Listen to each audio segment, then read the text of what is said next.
Building a real fusion-capable, neutron-producing Farnsworth fusor is way easier than you actually might think. It's totally within the realm of a college student, a DIY enthusiast, or a dedicated hobbyist to assemble. This video serves as the beginning of a multi-part series on a proven, cost-effective, and comparatively easy to assemble neutron-producing fusor. One that truly does real nuclear fusion.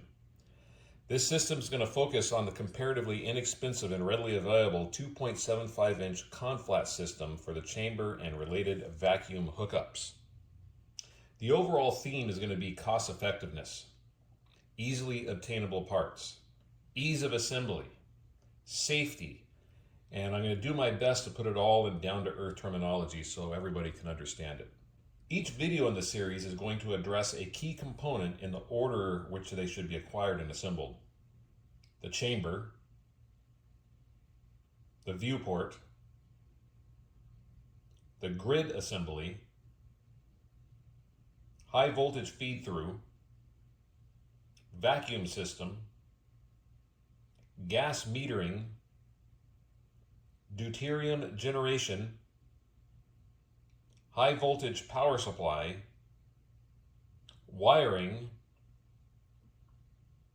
safety shielding, and probably the most important, irrefutable neutron detection methods.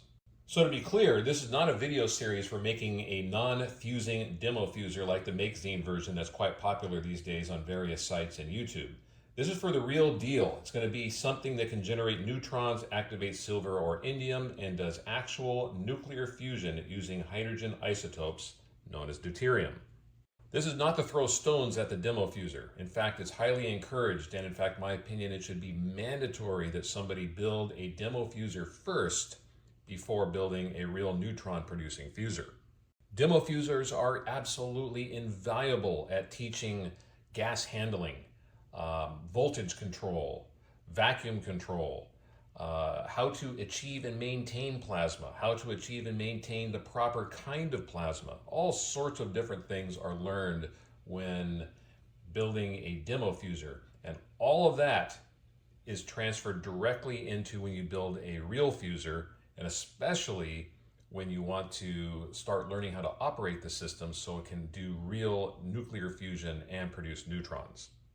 So with that being said, the first video in the series is going to focus on the chamber and the 2.75-inch Conflat hardware system that we'll be using in the construction of this version of the Farnsworth fusor. So stay tuned, as that video is going to be uploaded soon.